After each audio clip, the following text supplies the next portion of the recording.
Was the Bible written by man or written by God? Aliens. One of those.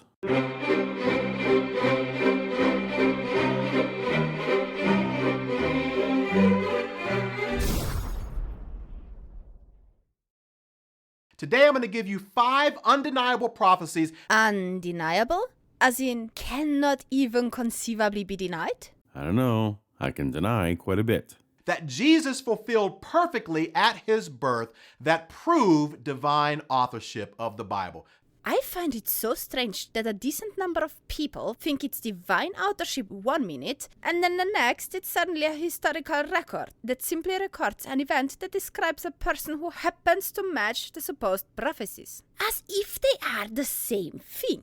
In order for me to consider something a fulfilled prophecy, it would need to be made clearly and demonstrably prior to the events predicted, intended to be a prediction, a non-mundane claim, answerable only by a single, clear, verifiable occurrence, not open to interpretation, not something people are actively trying to fulfill. I predict that this guide's standards are going to be somewhat lower.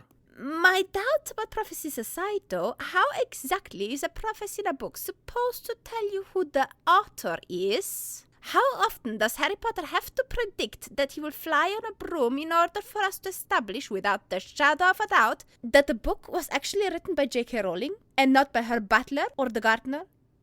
It's always the gardener, isn't it? Hey friends, my name is Alan Parth. Hi, Ellie! He's called Alan. Allie is a girl's name. Oh, who are you to judge her? She can be Ellie and she is beautiful. It's been estimated that during Jesus' lifetime, he fulfilled more than 300 prophecies. List, please. I've actually seen lists like this one. The method of counting seems somewhat arbitrary.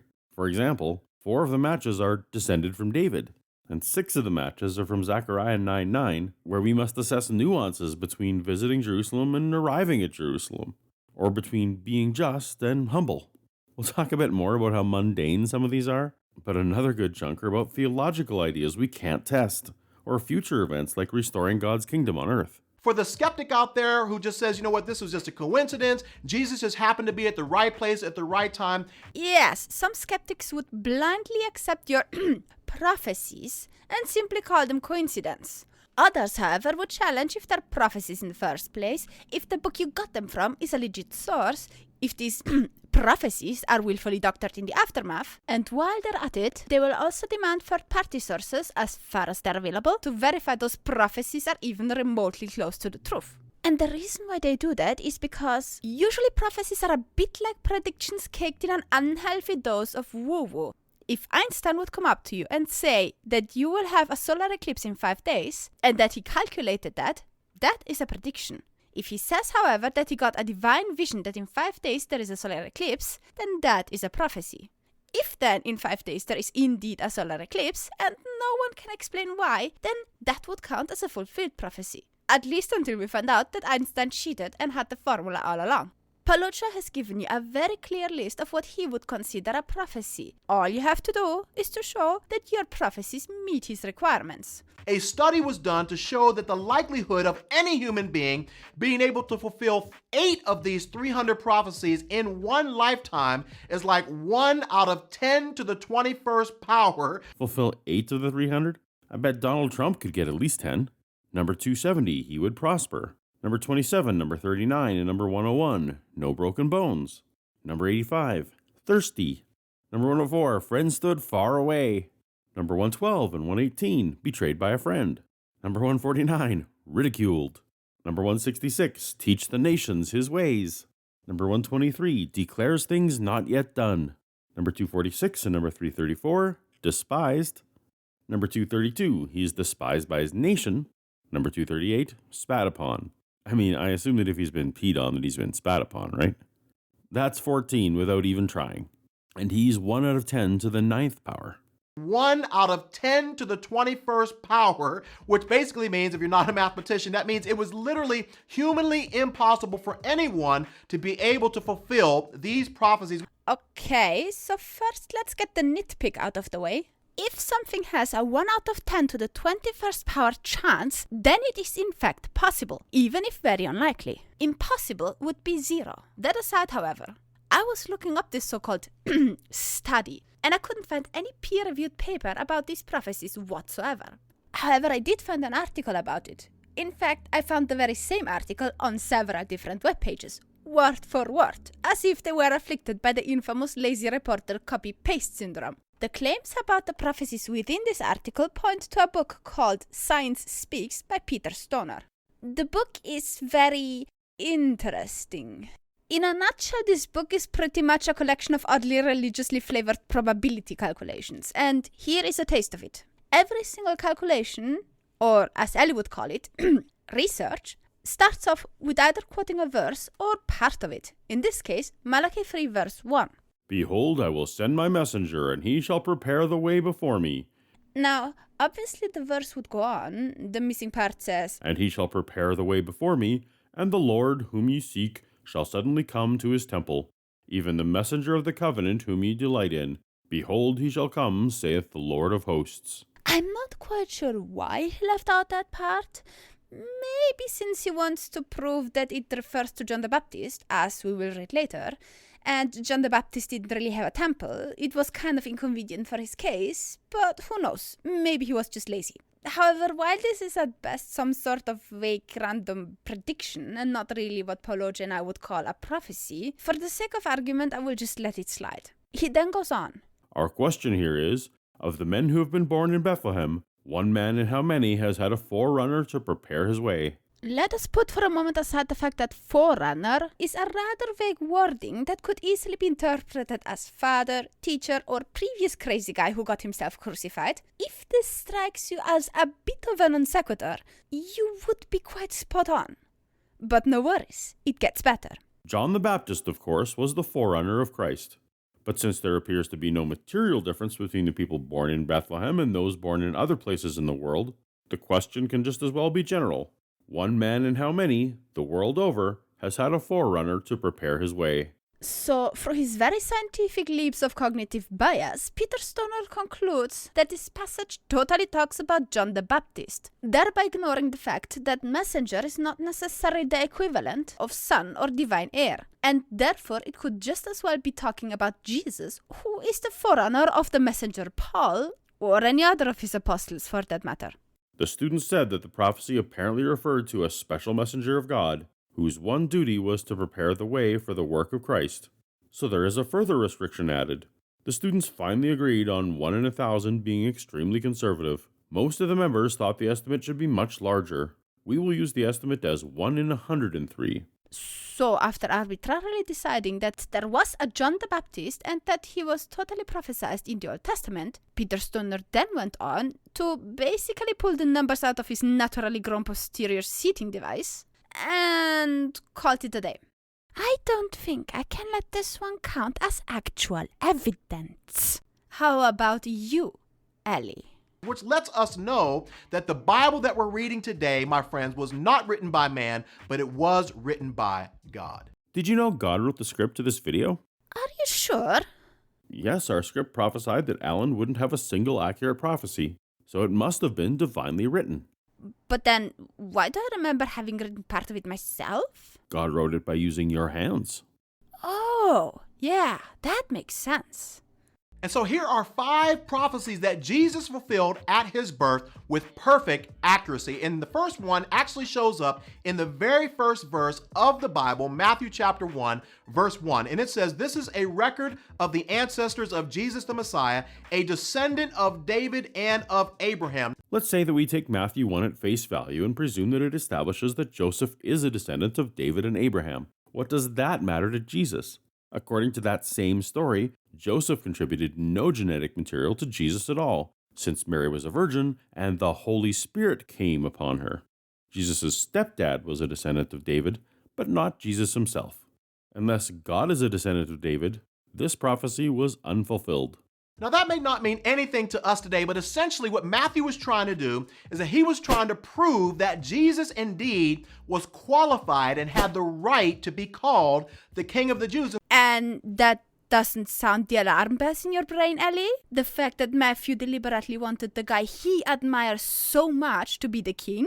I mean, sure, biased people sometimes say something true, but you can never trust someone to be 100% accurate about issues in which he has some strong personal investment, especially when there is hardly any other evidence supporting his claims. So the first thing that he had to prove through the lineage of Jesus was the fact that he was related to Abraham, since he was a pure Jew. But more importantly than that, he also had to prove that he was related to David. And he proved that by simply claiming it. I wouldn't consider that much of a proof.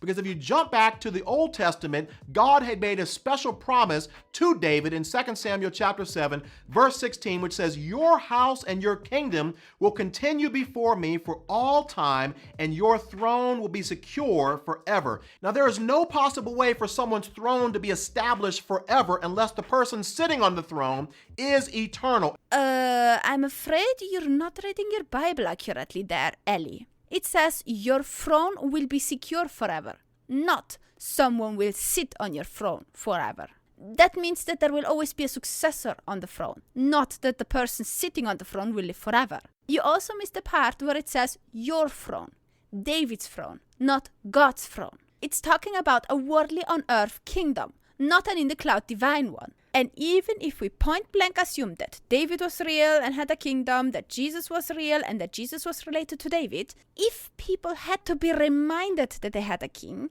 that means that there was no king for at least a while, and that the throne wasn't really all that secure. So even with all your premises granted, God just didn't keep his promises. While the passage in 2 Samuel may have had messianic overtones to a later reader, it is at very least also talking about David's actual son Solomon. Right before the phrase Matthew quotes, it says, "When he does wrong, I will punish him with a rod wielded by men, with floggings inflicted by human hands."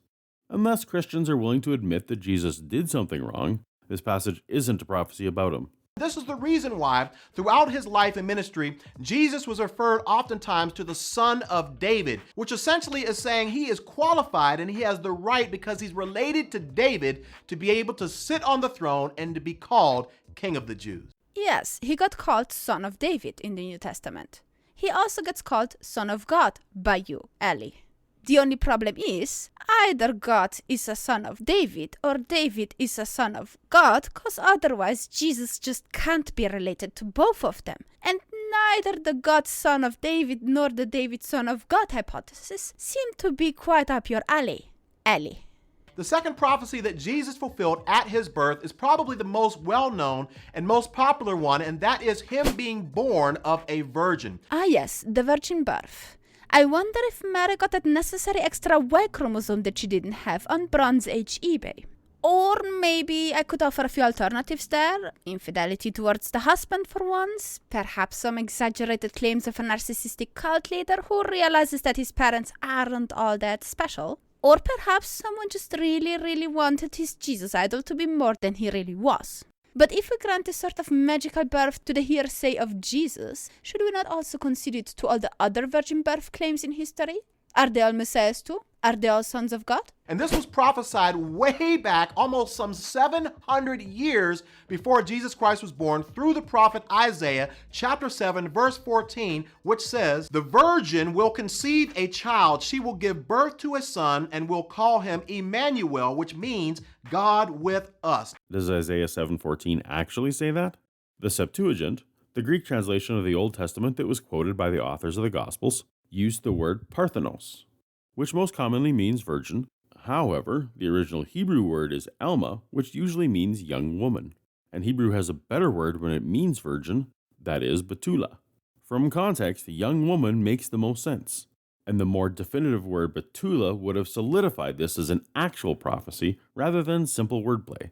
As we discussed, in order for something to be a prophecy, it would need to be intended to make a prediction.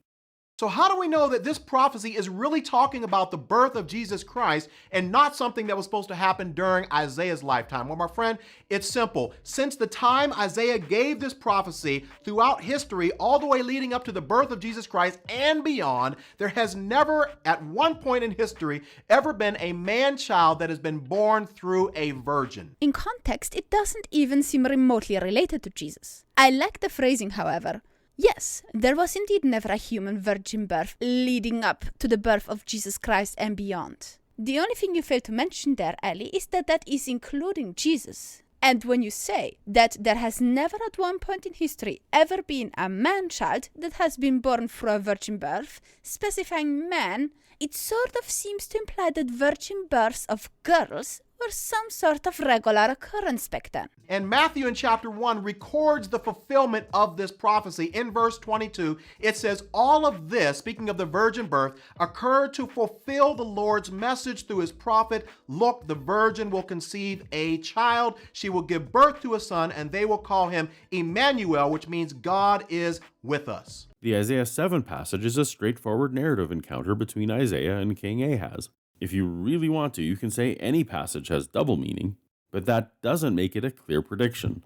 Combine this with the passage utilizing the wrong translation of virgin rather than young woman, and this seems more like a post hoc invention to fulfill a prophecy that wasn't really one. That wasn't really a prophecy. Now, to be fair, a miracle claim doesn't necessarily have to sound scientific. I mean, it's a miracle, but that also means that we don't need to take it at face value, because, well, it's a miracle, and miracles tend to be made up. But aside from the lack of virgin birth claims in the other gospel, and no data about such a miracle in any other documents of that time, if we took all you said until now for granted, Ali, that would still not guarantee that your book was written by a god, or the existence of a god in the first place. All it would prove is that there was a virgin birth, and that it was predicted, whether by fluke, or actual weird magic, or post-rationalization, or any of the other countless reasons. The third prophecy that Jesus fulfilled at his birth is actually the one that I find the most interesting, and that is the very fact that the very place of Jesus' birth was prophesied in the Old Testament. Micah chapter 5 verse 2 says this, "But you, Bethlehem, though you are small among the clans of Judah, out of you will come for me one who will be ruler over Israel." Now watch this now. "Whose origins are from old, from ancient times." And that little phrase right there lets us know that this prophecy could not be talking about anyone else other than Jesus. Let me fix that sentence for you for a moment. That little phrase right there lets us know that this Fabricated prophecy could not be an actual prophecy. There, much better. Sounds much more accurate. Wouldn't you agree? And that little phrase right there lets us know that this prophecy could not be talking about anyone else other than Jesus, who was God himself. There's a prophecy about a supposed descendant of a kingdom, born from a woman who didn't actually bed anyone in order to pass on that male-only inherited bloodline. And because of that, her son is God himself. That is very sophisticated deduction. Who had origins that were from old, of ancient times. Now you may say, well, why is that a big deal? And how did Jesus actually fulfill that? I want you to pay close attention to this. This is absolutely beautiful. Luke chapter 2, verse 1, "In those days, Caesar Augustus issued a decree that a census should be taken of the entire Roman world." Unfortunately, this particular census claim is problematic. There are well-kept records from Rome in those early days, including census records, and there is no mention of this particular census that allegedly affected the entire Roman world. Josephus was a very thorough Jewish historian of the first century, and the only census he mentions was local, not global, and taking place in 7 AD, which is several years after even the latest estimates of when Jesus was born.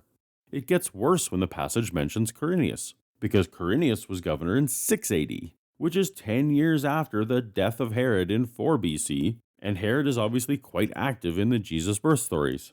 This makes the timing quite impossible. Now stay with me here. You're not making this easy. It says in verse 3, "And everyone went to their own town to register." Now I want you to notice where Joseph, Jesus' earthly father's home was. He actually lived in Nazareth. Okay, let's just take this at face value for a moment. So some Roman doofus comes along and says that everyone has to register in the city of their fathers. Your father's home happens to be 157 kilometers away from where you are right now, or 97-ish miles. You have a pregnant wife and you don't come up with the idea to just stay at home and tell these foreigners that, oh well, you know, your dad totally was born in Nazareth? I mean, they clearly cannot check it. They lack the census to do so. If Joseph was smart enough to drag his wife all the way to Bethlehem for some stupid census, he clearly also was smart enough to buy into some sort of divine impregnation lie. It says here, so Joseph also went up from the town of Nazareth in Galilee to Judea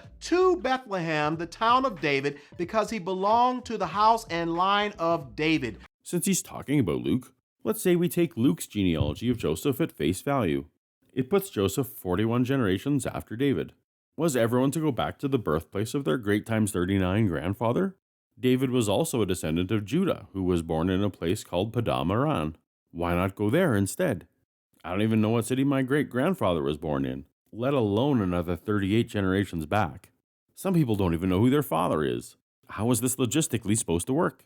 Of what possible statistical benefit could it have been for Rome to know where people were from as opposed to where they were living now? The census makes no practical sense at all. Verse 5, he went there to register with Mary, who was pledged to be married to him and was expecting a child. Now watch this now. While they were there, the time came for the baby to be born, and she gave birth to her firstborn, a son. Now you may say, well, why is that important? Well, understand this, that Joseph's hometown was in Nazareth, which means he had absolutely no business traveling to Bethlehem, but God set up and orchestrated the events in such a way that right around the time when Mary was supposed to give birth to Jesus, a census was called, and it forced Joseph to leave Nazareth and go to Bethlehem simply so that, for one reason only, that Jesus could indeed be born in the city of Bethlehem, and Matthew records this as being a fulfillment of prophecy. And here's the problem. We know that the gospel writers wanted to connect the dots fulfilling prophecies, but the gospels are also our only source describing the events that allegedly fulfill the prophecy.